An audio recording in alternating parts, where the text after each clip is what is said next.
నడుమ కోర్ట్ అని ఓ సినిమా వచ్చింది. ఆడపిల్లలు ఎసొంటి డ్రెస్సులు వేసుకోవాలి, ఇంట్లో బయట ఎట్లుండాలి అని ఏక్ నెంబర్ డైలాగులు దంచుతాడు శివాజీ సారు. హీరోయిన్ ఓ పిల్లగాన్ని లవ్వాడితే ఆ పొలగాన్ని ముప్పు తిప్పలు పెట్టి 3 షెర్ల నీళ్లు తాగిచ్చిన మంగపతి యాదున్నాడు కదా. శివాజీ సార్ నటించలే, జీవించిండని మస్తు మెచ్చుకున్నారు.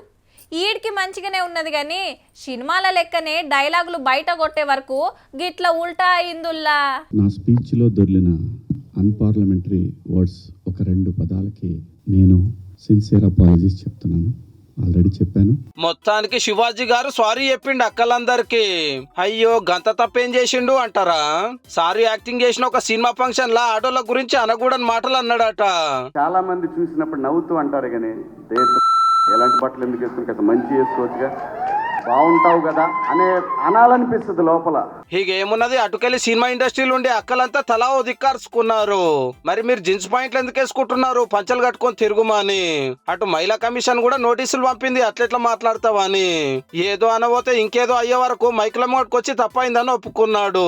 ఎవరికి నచ్చిన బట్టలు వాళ్ళు వేసుకుంటారు. వాళ్ళు అట్లనే ఉండాలి, వీళ్ళు ఇట్లనే ఉండాలని చెప్పుడేందో పని లేని పని కాకుంటే. అన్న సారీ చెప్పిండు కాబట్టి పంచాయతీ ఈడికే ఒడుస్తుందో.